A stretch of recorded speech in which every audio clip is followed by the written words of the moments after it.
जय हिंद साथियों, welcome to self study classes with Sumit Jain YouTube channel में आप सभी का स्वागत है। दोस्तों, पर्यावरण की निरंतर टेस्ट सीरीज चल रही है और रोज शाम को 6:30 बजे आपकी टेस्ट सीरीज शुरू होती है। ठीक है, अब आप टेस्ट सीरीज से जरूर जुड़ें और निरंतर हम अभ्यास करते हैं विभिन्न प्रश्नों के माध्यम से। आप उत्तर बताते हैं, 4 विकल्प आपको दिए जाते हैं। वीडियो को लाइक करके शेयर अवश्य करना है। इंस्टाग्राम से जुड़ना है, Sumit Jain self study classes आपको सर्च करना है और साथ ही आपको टेलीग्राम ग्रुप से जुड़ना है। टेलीग्राम ग्रुप से जुड़ने के लिए आपको टेलीग्राम ऐप डाउनलोड करना है, उसमें सर्च करना है IAS स्टडी ट्रैक और ज्वाइन हो जाना है। ठीक है, स्टार्ट करते हैं दोस्तों आज का ये वीडियो। किसी नदी के प्रदूषण स्तर की माप की जाती है। अब देखो, किसी नदी के प्रदूषण स्तर की माप कैसे की जाएगी? STP द्वारा, ATP द्वारा, BOD द्वारा या फिर WPL द्वारा। अब ये 4 विकल्प हैं, 4 में से एक का चयन करके आपको कमेंट में ABCD इस प्रकार से आप कमेंट में लिखते जाएंगे। सभी लोग कमेंट में लिखेंगे, तब आपका राइट आंसर क्या हो जाएगा? राइट आंसर होगा दोस्तों VOD, यानी कि जो 3 नंबर है वो आपका बिल्कुल सही हो जाएगा। अब देखें BOD का फुल फॉर्म क्या होता है दोस्तों? बायो केमिकल ऑक्सीजन डिमांड से किसी नदी में जल के प्रदूषण स्तर को मापा जाता है। मोस्ट इंपॉर्टेंट क्वेश्चन, और VOD आपका बिल्कुल यहाँ पर 3 नंबर सही हो जाएगा। ठीक है, अगला क्वेश्चन देखो, वायरस संक्रमण से होने वाला रोग है। तो ये 4 विकल्प हैं, 4 में से आपको चयन करना है कि वायरस से जो होने वाला रोग है वो कौन सा है? कॉलरा, टाइफाइड, जुकाम या फिर मलेरिया।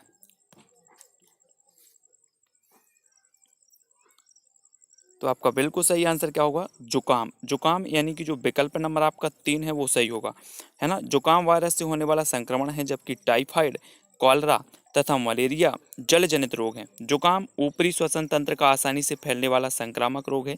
इसके लक्षणों में खांसी, गले की खराश, नाक का स्राव और ज्वर आता है। यह आमतौर पर 1 सप्ताह में समाप्त हो जाता है।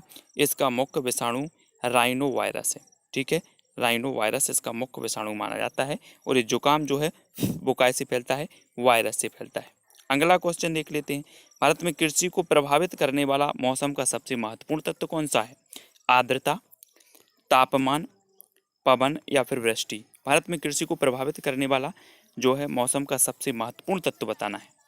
4 विकल्पों में से ABCD करके 4 में से एक का चयन करना है, तब आपका बिल्कुल सही आंसर क्या होगा? वृष्टि। वृष्टि यानी 4 नंबर। भारत में कृषि को प्रभावित करने वाला मौसम का सबसे महत्वपूर्ण जो तत्व है वो है वृष्टि। ठीक है, अगला देख लेते हैं, भारत में कृषि को प्रभावित करने वाला सबसे महत्वपूर्ण तत्व वृष्टि, क्योंकि भारत उष्ण तथा समशीतोष्ण 2 कटिबंध में स्थित है। वायुमंडल की सबसे ठंडी परत कौन सी है? आपने वायुमंडल की परतें पढ़ी होंगी, है ना। क्षोभ मंडल, समताप मंडल, मध्य मंडल, आयन मंडल, बहिर्मंडल, ये सारी की सारी वायुमंडल की परतें हैं। और इनमें से जो सबसे ठंडी परत मानी जाती है वो कौन सी मानी जाती है? मध्य मंडल, समताप मंडल, क्षोभ मंडल या फिर आयन मंडल। कौन सी परत है जो सबसे ठंडी मानी जाती है? तब आपका बिल्कुल सही आंसर क्या होगा? विकल्प नंबर 1। विकल्प नंबर 1 यानी कि मध्य मंडल। वायुमंडल की सबसे ठंडी परत है मध्य मंडल, क्योंकि मध्य मंडल तक वायुमंडल का तापमान गिरता है तथा मध्य मंडल के बाद वायुमंडल का तापमान बढ़ने लगता है। मध्य मंडल की मध्य सीमा पर तापमान गिरकर 1000 अंश सेल्सियस तक पहुंच जाता है। तो आपका 1 नंबर बिल्कुल सही हो जाएगा। अगला देखो, निम्न में से कौन सी एक ग्रीन हाउस गैस है? तो ग्रीन हाउस गैसें मैंने कई बार आपको बताई हैं। कौन कौन सी ग्रीन हाउस गैसें हैं? ऑक्सीजन है, सल्फर डाइऑक्साइड, आर्गन या फिर मीथेन। तो ग्रीन हाउस गैस कौन सी है? 4 में से एक का चयन करें, तब आपका राइट आंसर होगा 4। 4 यानी कि मीथेन।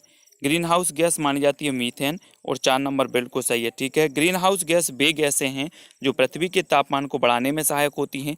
प्रमुख ग्रीन हाउस गैस है methane, carbon dioxide, nitrous oxide, chlorofluorocarbon, है ना। ये सभी ग्रीन हाउस गैसें हैं। ठीक है, अब आपसे एक क्वेश्चन ऐसा भी आएगा, निम्न में से बताइए कौन सी ग्रीन हाउस गैस नहीं है या फिर ग्रीन हाउस गैस है।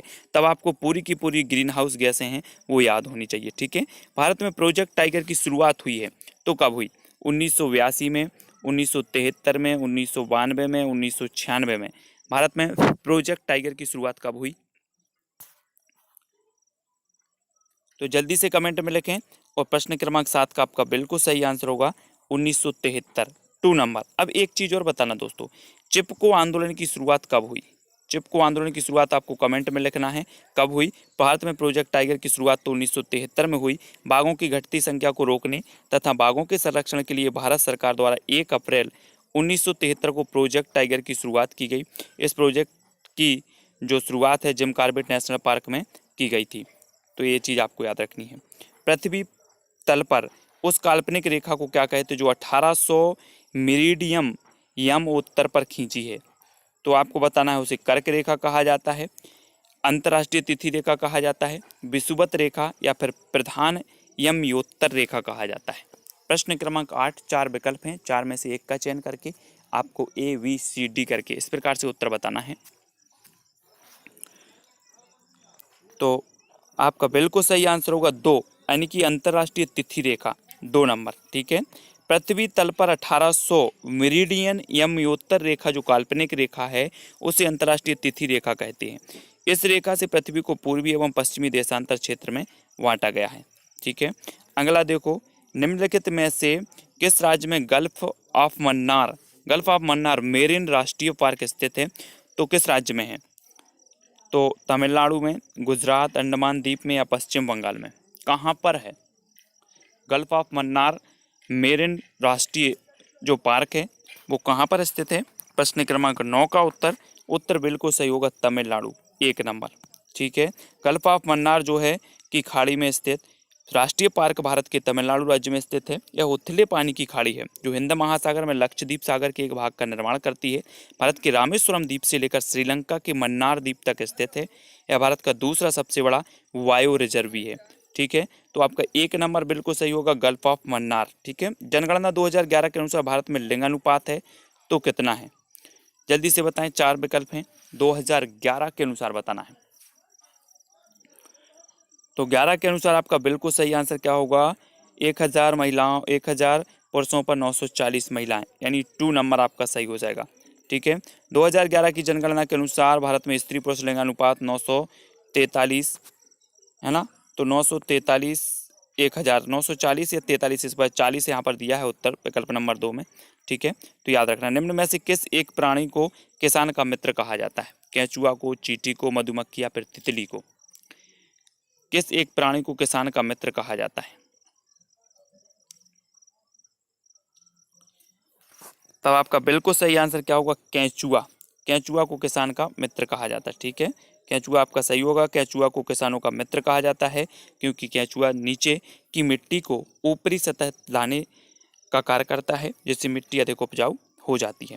पर्यावरण को बचाने के लिए चिपको आंदोलन से कौन सा राज्य जुड़ा है। झारखंड है, उत्तर प्रदेश, उत्तराखंड या फिर छत्तीसगढ़। पर्यावरण को बचाने के लिए चिपको आंदोलन से कौन सा राज्य जुड़ा है, कौन सा राज्य जुड़ा है। प्रश्न क्रमांक 12, 4 विकल्प, आपका बिल्कुल सही आंसर होगा 3, यानी उत्तराखंड, 3 नंबर सही हो जाएगा।